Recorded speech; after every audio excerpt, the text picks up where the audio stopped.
On today's episode, U.S. Air Force General Jack Ripper goes completely insane and sends his bomber wing to destroy the USSR. He thinks that the communists are conspiring to pollute the precious bodily fluids of the American people. This is Movie Time Machine.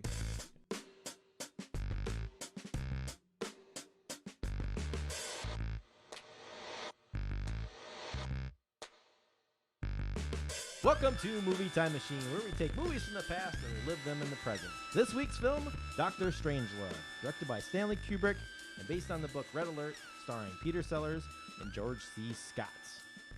Before we get into the movie discussion, let's go around the table and do some introductions and let everybody know what you've been watching. This is your Time Machine host, Chad, and I've been watching a lot of Schitt's Creek on Netflix.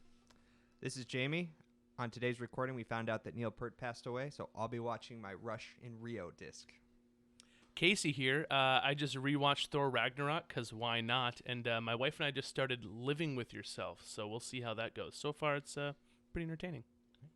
Hey, this is Chris, and I just started watching Dracula, which is the Stephen Moffat and Mark Gatiss new show. So I was a big fan of Sherlock, so I have high hopes. So far, so good. Okay, before we go into our movie discussion, just want to let everyone know that our new episodes will drop every Friday for Season 2 on all podcasting platforms, or most of them. Please remember to share, like, and subscribe. If you like the show, please post a review if possible. And you can follow us on Twitter at Movie Machine Pod. And please send us your questions or comments to read on the show. And now on to the show. First, we're going to just do some movie discussions. Then we're going to end the show with a conversation about black and white versus color movies. Dun, dun, dun. But on to the show. So let's just do first impressions. Dr. Strangelove, first timers here. Chris? Yeah, so first time seeing Dr. Strangelove in its entirety. I've seen it kind of like bits and pieces here and there. Mm-hmm. But first time I saw it, the whole, like in its entirety, the whole way through, I was really impressed by the shots, like some of the shots up in the plane. Like in particular, one that comes to mind is near the end where the pilot is going through the checklist and you're seeing all of these like little like moments of like them like clicking open or like flipping the switches and stuff like that. Like everything was so clean and like very, it was just really purposeful, if you will. And I really liked that. I really liked the characters in the film. Like I thought like Dr. Strangelove was really funny. I really loved what is it, Sergeant Turtison or whatever. Like I thought like he was one of like probably my favorite like character in the entire thing. Like a little bit over the top, a little bit obnoxious, a little bit crazy. But honestly, overall, like this is a film that struggled to hold my attention. Like it felt slow in a lot of places. I felt like there was a, like it. I wasn't clamoring to see what was next, and that for me was challenging because I thought like there were some really cool shots, but it was slow for me. Part of what I think I appreciated about the movie was the satire. Like all of it was satire, and it reminded me a lot of growing up watching South Park and being big fans of like Trey Parker and Matt Stone. Like it felt a lot like that, and like again I think that's why there was some of the absurdity in the characters, right? Like it was over the top because I think it was social commentary. It was a play on like how silly this is. So no, like I feel like it had something to say, but I don't feel like I felt that tension overall because there was so much. In some ways, like it was goofy. There was goofiness. There was stuff that like made it continue to not. It didn't feel like. I guess if you think about Platoon, like that felt heavy. This didn't feel heavy. Like but like they're. I think you're too. They're different. They're different movies. Like intentions though. Like this film was kind of intended to, I think, draw attention to, like. The potential of like a nuclear crisis. But it was supposed to be satirical. It was supposed to be funny. So I guess like the tension wasn't something that I really felt because it was just lighthearted. It was lighthearted in nature. Yeah. Okay. So. I think the only thing that was goofy though were the characters. I think everything about the situations and the settings is very serious. Yeah, and so I think that was the funny contrast was that it's just weird people in actual scenarios. And showing the absurdity of bureaucracy as it pertains to our military and how things. Like, yeah, I mean the very first piece with them talking about like the president talking with the general or Sergeant Turdenson or whatever, and he's talking about like, well, you should know about this. You're the one who approved it. Yep. And then we have all of these like Excuse me, fail-safes. sir, but you forgot to. Yeah, like we have all these fail-safes. And yeah, like it is again, it's social commentary on bureaucracy, and it's social commentary on, you know, how silly it is that both of these countries, Russia and ourselves, have these systems in place in order to cause this mass destruction that we cannot stop. But again, I look at it in the sense of like, it was really lighthearted, and even those like again like they went down this rabbit hole like there's absurdity in how far that went, and to me that's what kept it lighthearted. Did you know how it ended? You mentioned you've seen bits and pieces. Did you know if the bomb went off, if they made it there, or if... No, I didn't. Okay, I didn't know the like. You've never Slim's. seen the cowboy scene? I was gonna say Slim's You've- like riding. Oh, that's pretty iconic. Yeah. Okay. So I didn't know that either. I mean, I'd seen the movie when I was a lot younger, and the two things that I remember were Rodeo the Nuke and Mein Führer, I can walk. Those are the two things I could remember for sure from the film. All right. And I actually forgot completely about what's the fluid dude, like that whole scene, that whole scenario, fluids, him being the linchpin of causing all this. Yeah. I completely forgot that was the driving plot point. So. Right. Well, I guess I'll just segue and go to. I kind of agree with you for a little bit of it. There were some parts of it that I felt were a little slow, and honestly, it was that first war room scene is the part that kind of started to lose my attention. But I think that was purposeful to kind of show how ludicrous. Okay, we're in this scenario. We're about to drop 13, 14 nukes on Russia, but we're going to sit here and just bemoan about it back and forth and argue about who knew what plan, and you know, here's the failsafe, and how Turgleson or whatever, he even starts arguing, well, yeah, the plan was great, it's the human element that failed us. Right. So that whole thing, I think it was meant to kind of drag on. That's interesting, because for me, like, that's what brought me back to it, because the way that the lines are delivered, like, everyone is really purposeful, like, everyone's like cutting, like, jumping on each other's lines, like, that scene, in my opinion, is done really well, and like, I think it's acted really well, and that's where you begin, like, for me, that's really where like the satire begins. Like, for sure, that is the scene that like really starts to say, okay, like, this is very dry satire, though, because like not over the top. Because the scene before that was the general in the bathroom and his secretary getting it, and like I thought, like, when she was like playing all coy, like, oh, he's tied up, I thought it was gonna like pan to him like literally being like in a sexual position. You've watched too much Naked Gun. Like being tied up with like a tie, and like that was the scenario, but literally it was him in the bathroom. I was like, oh, like, okay then. Okay, like, subdue your kinks, Chris, and let's talk about the movie. No, yeah, so overall, I enjoyed the film. I thought it was pretty good. There were a couple other scenes, specifically like in the bomber, where it did feel really routine, which I think was maybe what kind of drew me away from it. But overall, it's super silly. I think the way that they approached satire with goofy names, whereas the whole scenario of what was going on felt very real, but then they threw these really goofy people into it. And honestly, I mean, looking at the government running our country right now, like that is exactly how I think it would happen. It felt really pertinent. Kind of scary. Right. Sorry, Iran. Whoever thought that Merkin Muffley would be a better president than the current one, right? Good old Merkin. So overall, really, I enjoyed the film. Like I said, I'd seen it before. Maybe again in my life, I'd give it another watch, especially if it was with someone who hadn't seen it and we're watching it together. But I don't recall too many times where I like physically chuckled or laughed out loud.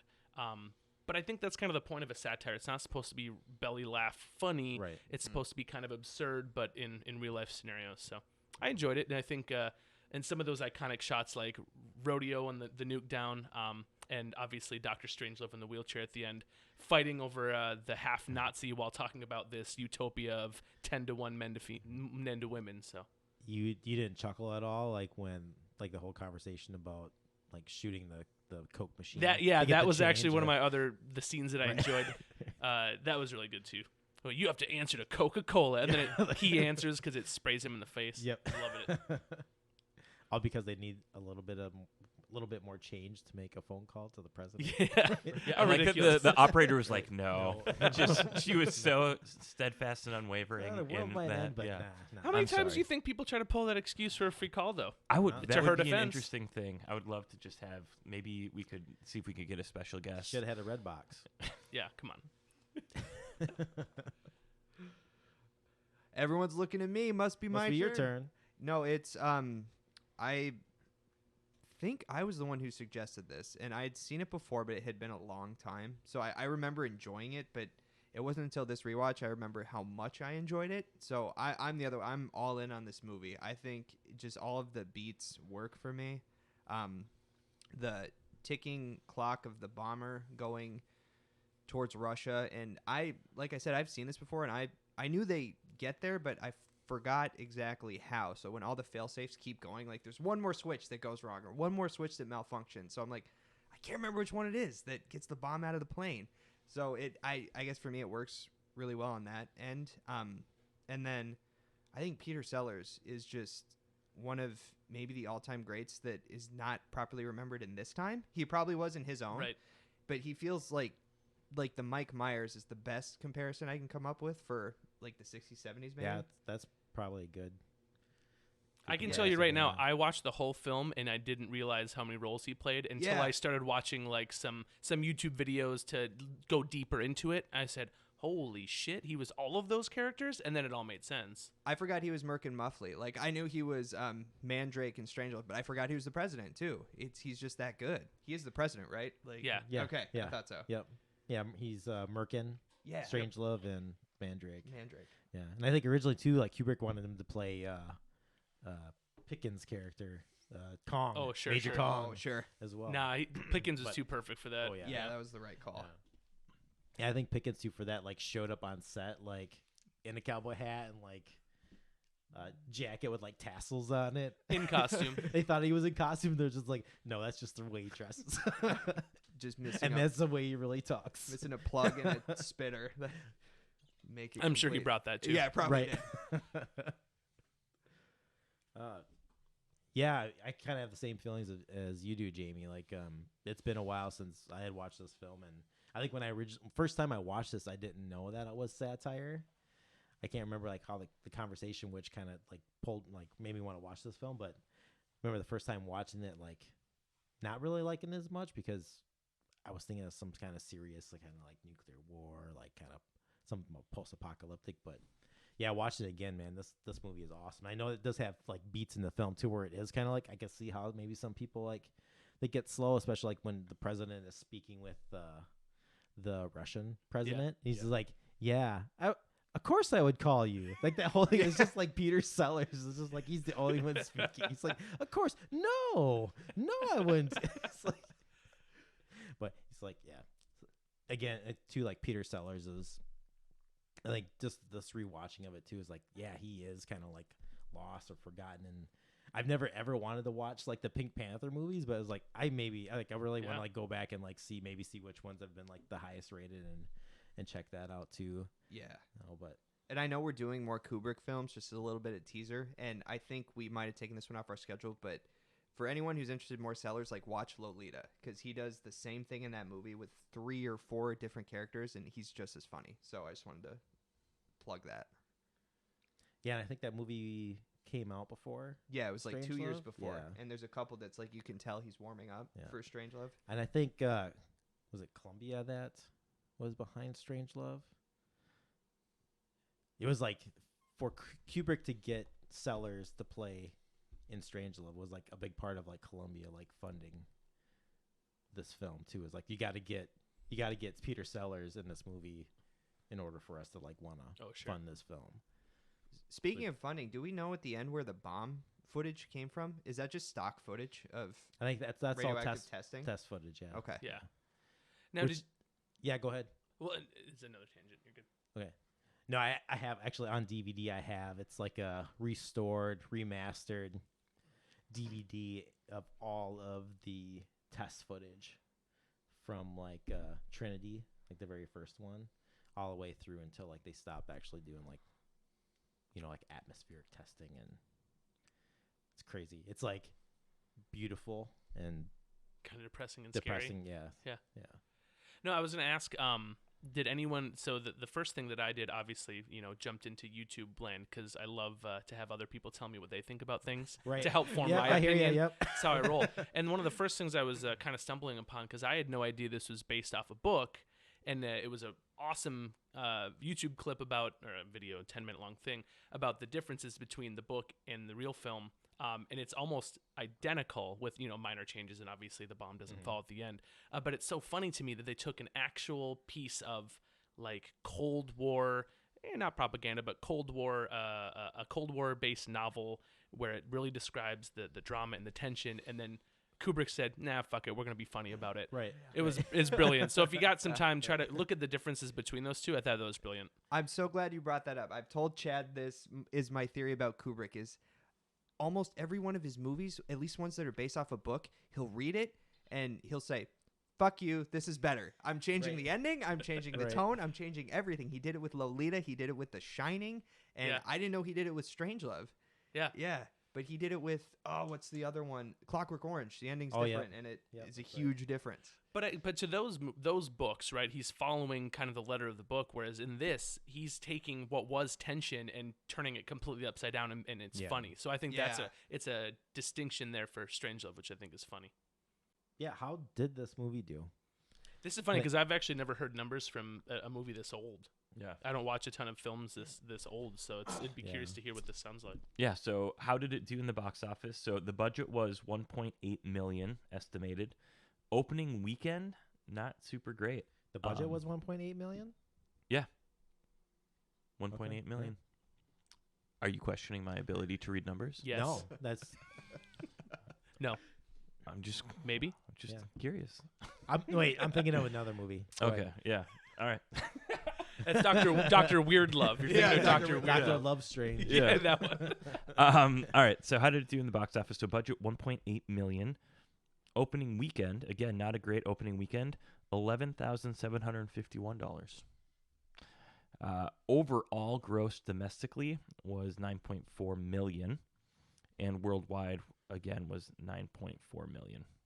So with inflation, about 600 kajillion, right? Roughly.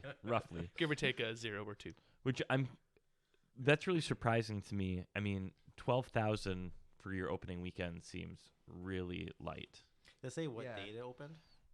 Let me see. Well, and that's my big question too with this time period and with Russia. Like, I'm way too young to understand, but when did it stop being funny, and when did the USSR stop being super scary? When in 1989. After the Berlin Wall fell. Yeah. Okay. The whole perestroika thing, Gorbachev. Yeah. Makes sense. Yeah.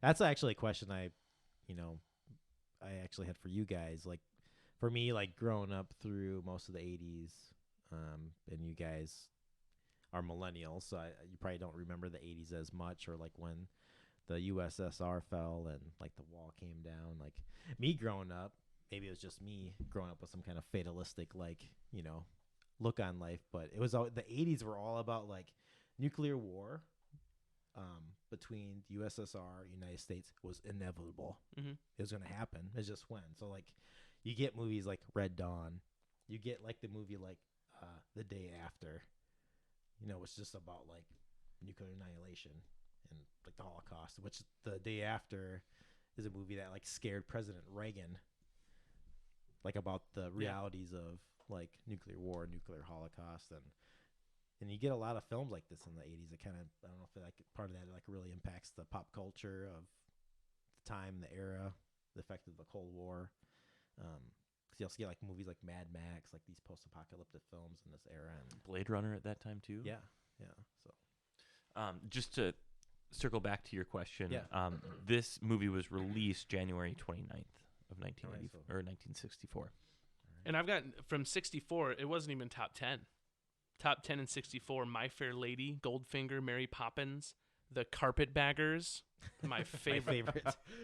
That sounds so dirty. I was From Russia with Love, Fistful of Dollars, Father Goose, A Shot in the Dark, Hard Day's Night, and The Night of the Iguana.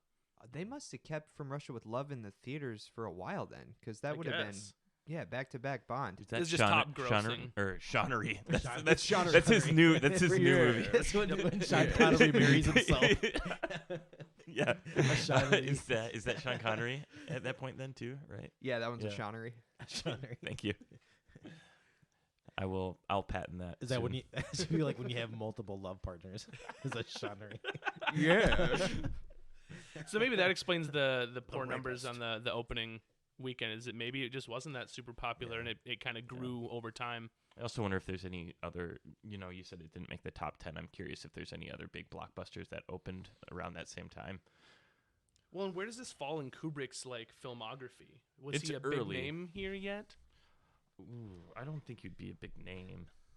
Film And just before this was Paths of Glory, And there was like the Killer's Kiss, Spartacus. Fear and Desire. Oh, When Spartacus. did There it Spartacus is. come out? 60.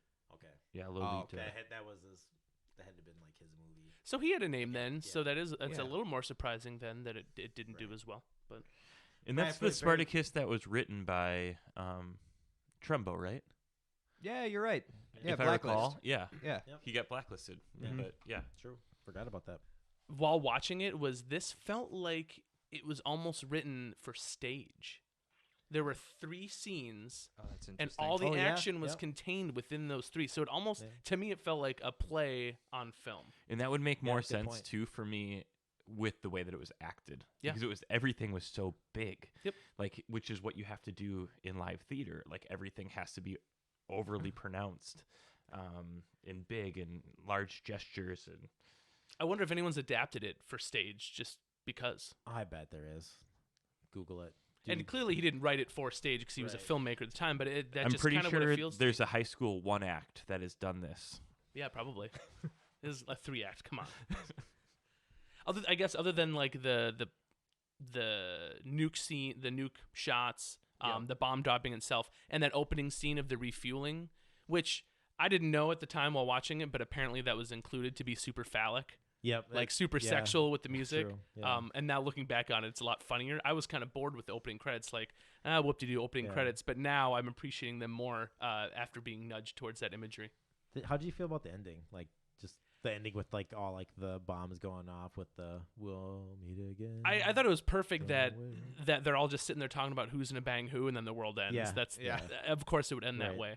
But did you know there was a different ending? Yeah, the pie fight. The pie fight. I didn't Yeah. know that either. That was super interesting to hear about too. I didn't know about the pie fight. What happened? What Yeah, happened? why don't you It was talk about supposed- it for like others that might not know? yeah, so I like, clearly I know. know, yeah. I clearly know. But I like know. our listeners, I'm looking out for our Yeah, just that- listeners.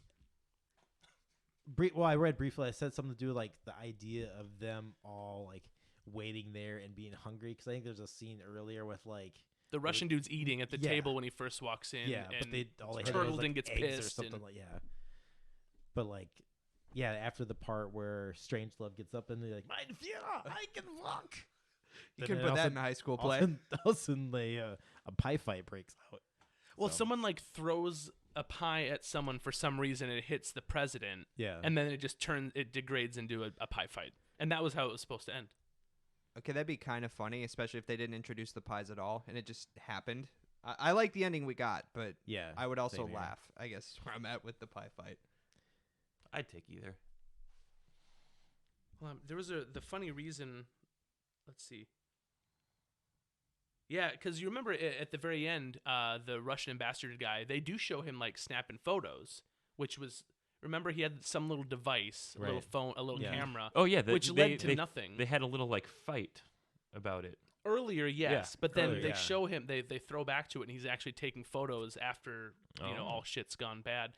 And I think that was supposed to be for that scene because he's supposed to get caught doing it, and then the pies start Oh, yeah. flying. All right. That was the That is- setup, yeah. but they never even they show him taking those pictures, and then nothing comes of Right. it. Like whoop-de-doo, Right. world's ending anyways.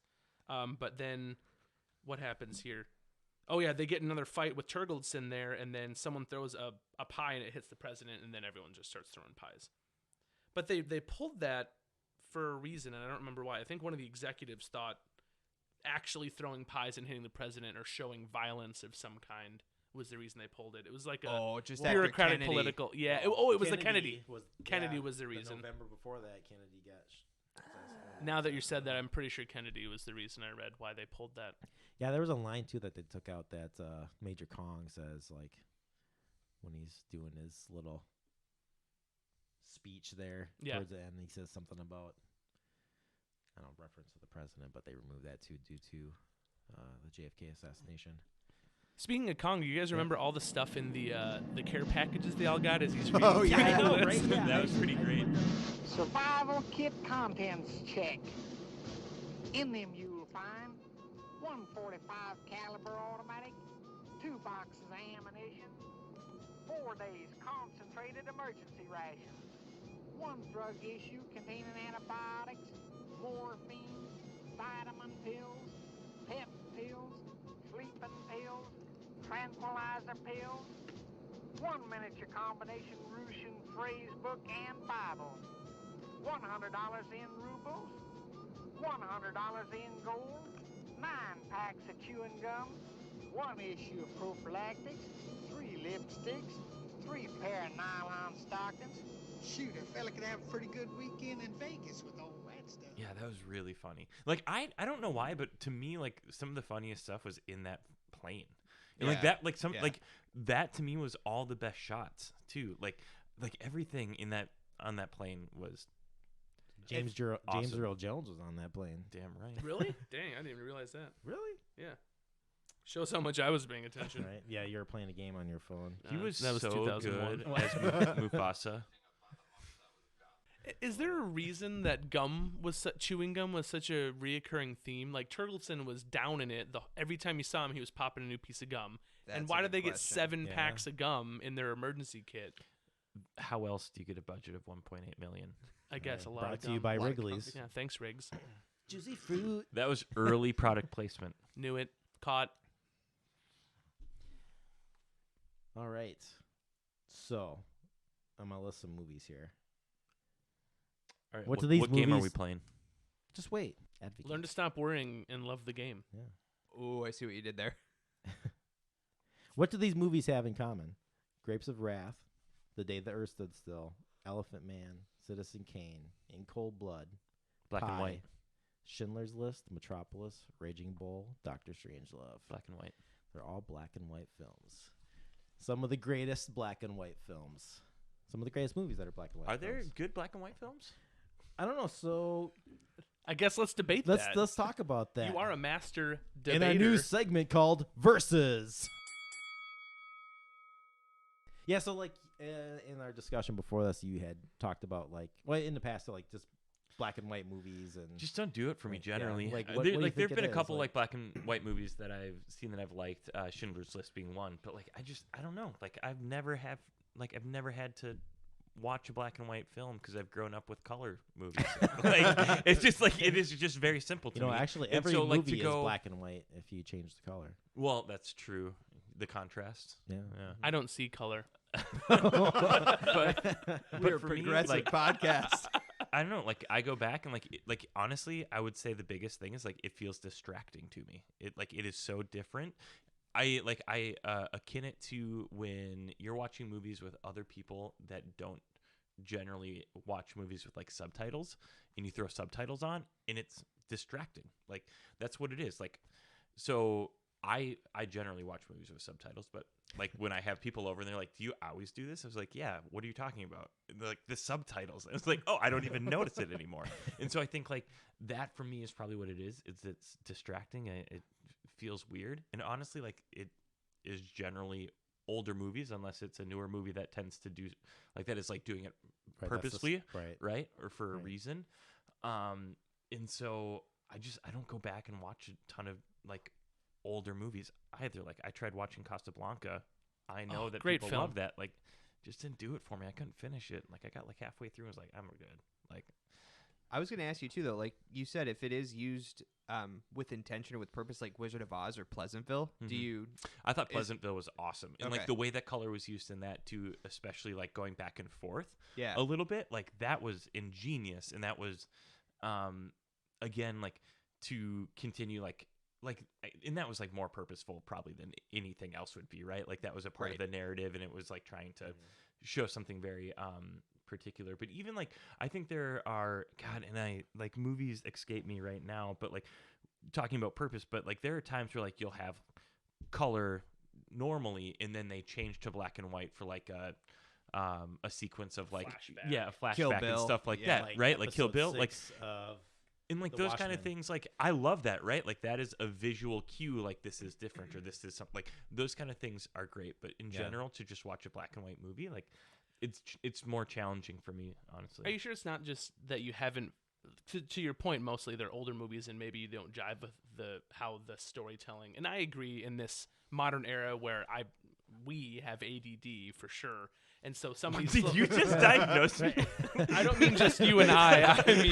I mean just like happened? the Casey culture, is our the captain world. of the ship, and he's bringing you down with it. No, I mean Yeah, this is the English patient. Yeah.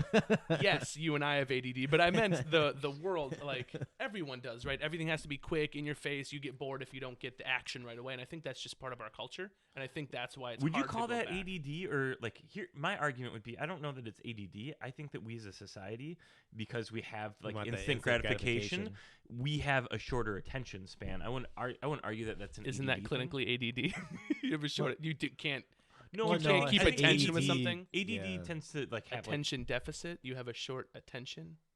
but I think there's also behavior like Sure. No, additional I know where behaviors you're that, going, and I like- agree. And that's the point I'm trying to make: is it just that those films don't capture our attention fast enough, so it's hard to really envelop yourself in them because we do have, Transformers and explosions and cool things to watch. Where going back and watching a period piece centered around drama and dialogue and the tension and emotion of the situation is a little bit harder.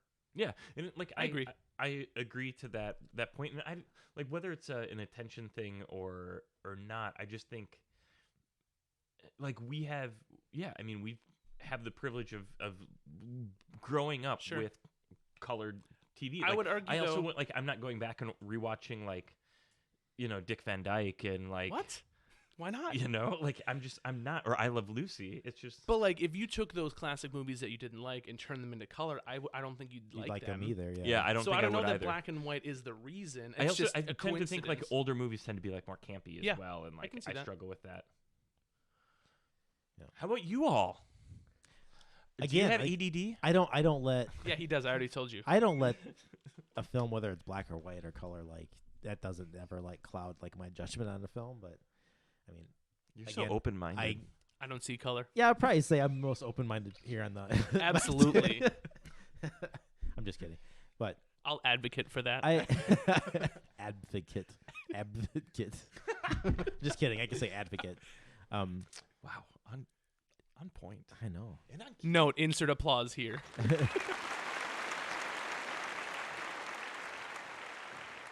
One of the first shows I ever remember watching was like The Three Stooges. Sure. Yeah. Because it was on syndication, not because I'm 80 years old, but. I absolutely. I thought it was because you were old. I'm not kidding. I was like, oh shit, like not that you saw it in like real time, but like Yeah, because it came when out you, on the 30s. well, when you in the were 30s. growing up, like were you watching shit in color, like as Oh, a yeah. young? Yeah, but we did have one TV that was black and white TV. Just because like something like is broken. It's a hand-me-down, No, Yeah. hand Oh. me down. Yeah, Oh, we did Yeah. too. Yeah. Basement TV was black and white. as it should be. Yeah. right. Or like, or like you actually when you had like antenna TV, like Yeah. if it was like a higher channel and you Well, couldn't when you tune it grow in, if up- it was like in UHF, not Yeah. VHF. Well, when or you grow VHF, up not with UHF. in a family of means, like I did. Wow. Wow, that's a capital DICK. Wow. What a dick. I don't. Bottom line, I don't know. I don't. Do you think that the movie Doctor Strangelove being in black and white cloud your judgment on the film, or do you think just the? I think that I can still appreciate what the movie was trying to accomplish, right? And like I think like I talked about, like I Yeah. really like some of the shots. I like Yeah. the satire piece of it. Like it just Yeah. like would I watch it again? Probably not. Like Yeah. Is it something that I would I have movies in my collection that like I watch every single year, and like that is just a normal thing. Like that wouldn't be. I would won't watch be this a movie every single year. Really? Yeah. No. Yeah, I love this movie. I could rewatch it. I would. What you just said though, the movies you watch every year, if those were black and white, would you enjoy them less? I don't know. Like, so part of, and like I recognize, like, for me personally, like things that I really like about a movie and the things that really attract me to movies, or things that I find compelling about movies that I think are good, right? Like what I think is good, you may not think is good. It's subjective, but like for me, like it's a lot about like it's dialogue heavy. Like a lot of my favorite movies generally tend to be dialogue heavy, and I feel like really drive the narrative. Where I look at this movie, or we'll be talking about another Kubrick movie that again, like I just feel like didn't have a lot of dialogue.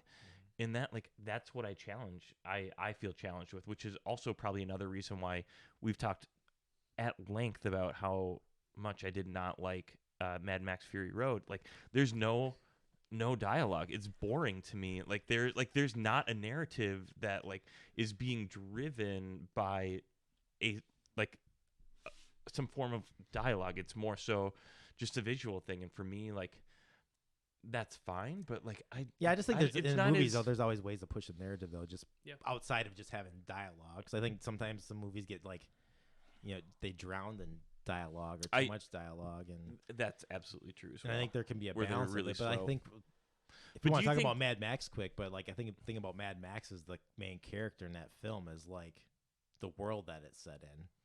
Right. But, So I would argue if you want to talk about like, oh, that movie is good, or like what's impressive about that movie, Yeah. it's not the story. Yeah. To me, it's the costumes. Like they did an amazing job of making that world, and like the costumes, all of that stuff is impressive. Yeah. But if we're being objective and we're talking about the story of that, it sucks. No, I'll argue Nice. with that because and Yeah. I'm gonna lump you in with me again with our ADD.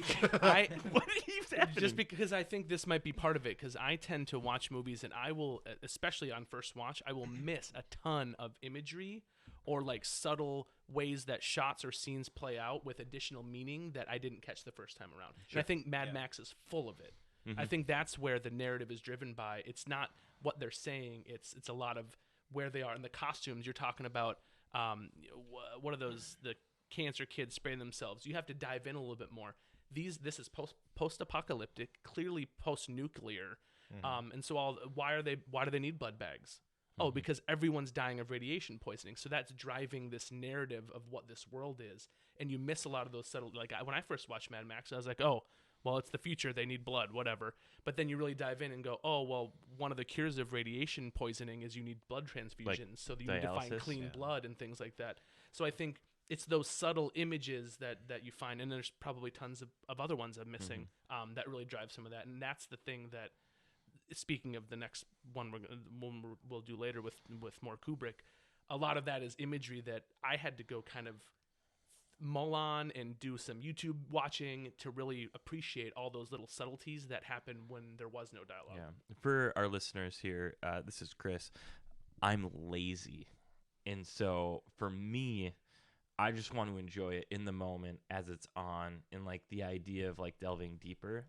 But see, that to me, that's a great Seems- film, is when it drives me to want to keep watching. I didn't Right. do it because I had to. Here's I was the- like, oh, what now? Here's the difference for me. When I think of like a great film, for me, the litmus test for me is whether or not at the end of that film it made me feel something. So like movies that I think about that have done that really well would be like Schindler's List, would be Shawshank, would be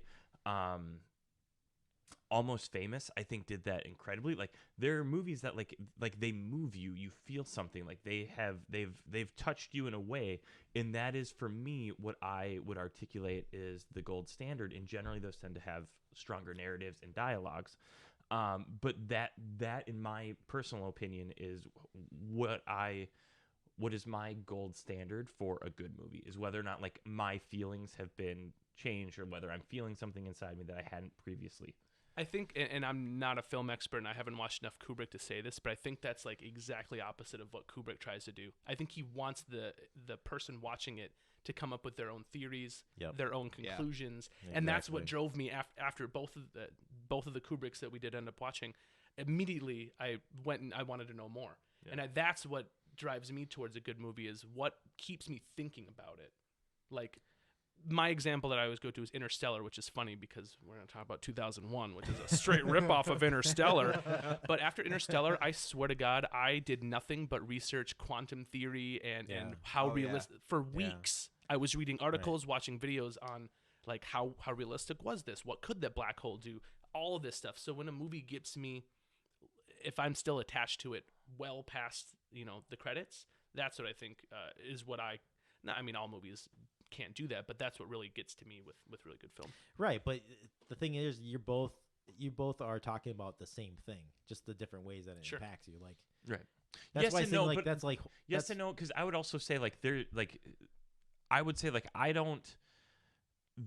So I think about my wife, who is like very, very smart. She's incredibly and listens to this podcast. Logical. That's why it's complimentary. Oh. No, just kidding. But I was gonna say, like, she can't turn her mind off. Like, she's constantly thinking. She's always thinking. She's always like noodling on something. And like that to me, I don't have that. I call it a problem because I would hate that. That sounds exhausting. But like, I don't have that. Like, the reason that I watch movie and film is like that's my like disconnect. That's how I. Sure. How I am able to unplug. So like I'm not sitting here like when we'll watch, she loves like different kinds of like mystery movies or TV series and things like that, where like she's trying to work it out as like everything's happening, and I just let it play out, and I'm like, tell me, like, just give me the story. And like those are two very different ways of thinking, or very like, or like lack thereof maybe for me. Sure. But like right. She's constantly working on like noodling, like figuring it out before she gets told, and that's the game for her. Where for me it's like I'm gonna enjoy the ride, and you just take me for it. And I think like what you're talking about, Casey, is like you love the idea of like when it's done, I'm gonna like noodle on this and I'm gonna figure it out and I'm gonna delve deeper, where I'm like, wow, like either that took me to the place where I was like that, like, wow, that's impressive or incredible, or I'm feeling something.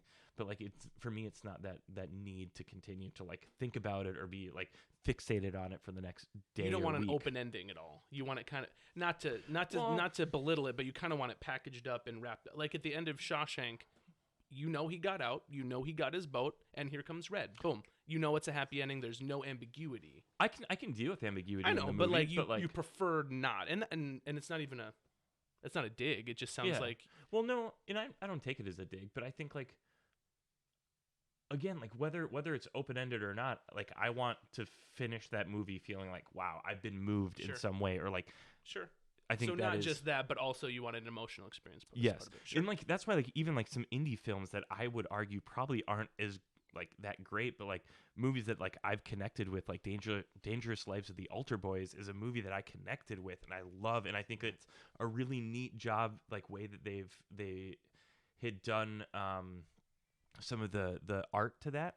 They did like comic book or like graphic novel style, which I'd never seen before in my life. That was the first time I'd ever seen that in a movie. It also has a great cast.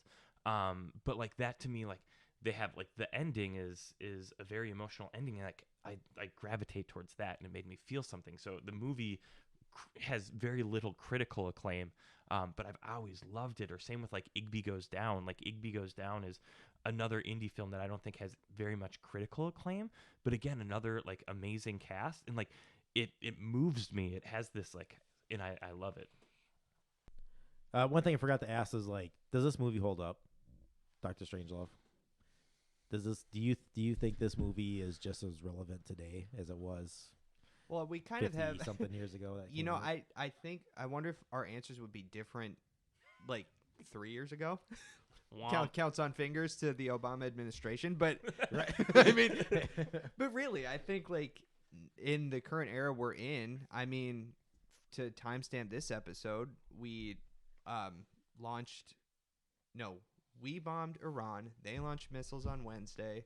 So yeah, I mean, it totally feels relevant right now. It's just the players are different. Well, America's still the one player. Very stable government full of stable geniuses. I also think like some of the to go back and revisit the conversation earlier too that Casey was talking about in his like first impressions. He was talking about like the craziness of the bureaucracy and like the red tape of things. That regardless of what administration is, like that is what our politics look like regardless. I think back to Obama trying to get Garland in as a Supreme Court justice, right? And like how long that process took and how it was bureaucracy step after bureaucracy step after Well, bureaucracy step where there wasn't bureaucracy. It was McConnell. Boring, stupid chess. But Yeah. like, Boring, and stupid so chess. like Stupid I chess. look at that and I think there is still, regardless of whether it's a Republican or a Democrat in office, like True. that idea reigns true no matter what. I don't. People at home, you can look this up yourself, but I do know that this movie changed how protocol went as far as like who can order a strike. Just so like something like this does not happen. Go ahead. Speaking of that, fun Yeah. fact from the book, in the movie, Fluid Dude, what's his name? Ripper. In the book, Ripper's the only guy with the code. Yeah. Sorry, in the movie, he's the only guy with the code. In the book, he's got 2 generals who know the code, but he sends them on a golf trip before he does all of this. Oh, that's Nice. clever. So other people have it, but they're not around. Okay. That is a pretty good comedy bit, though. I do like Mandrake trying to. I'm sorry, sir. My legs won't exactly work. Right. All that stuff is great. I do like the point though where Mandrake finds like the last radio and is like, "Well, I just thought I would happen to turn it on, and if there were the nuclear, whatever Right. attack going on, what would the radio still play? There's just multiple stations playing it." Yeah. Mandrake. I thought I ordered you to shut down all radio communications. Yeah, and in the book, too, that same thing happens. He closes his base off, and there is a battle, American fighting American, which base. I think is the most ludicrous part of that whole part, where you send a bunch of U.S. troops to go kill a bunch of U.S. troops. It's nuts. Did you read the book or did you just No, read? it's from there was, a YouTube video that Got it. described the differences between the film and the book. I wonder if this influenced the fluoride water conspiracy. Yeah, someone actually told me that at work the other day. Like, oh, that fluoride, it's going to... It's going Fuck, what were to they mind saying? control. They were saying it was causing Alzheimer's or some shit, because I guess our Remember they blood used- can't filter used to say fluoride. like if you drank out Yeah. of aluminum cans that would Yeah. cause Alzheimer's. Well, they were saying Yeah. that, like the fluoride sticks to some molecule, and then they don't leave your brain, the blood in your brain or something. that's what So they you've said got about the fluoride aluminum. buildup. I'm a It's huge fan of science. However, we are still debating whether or not eggs are healthy for us. Like, we can't decide. Right. So I think there's also something to be said. Take it with Hold a on, let me grain go of hit my salt. jewel real quick. Yeah. All I know is they took those bottles off the Target shelves. That's all I know. And thank you for listening to this episode of Movie Time Machine. And remember, make sure you're protecting yourselves from the communists who are trying to pollute your precious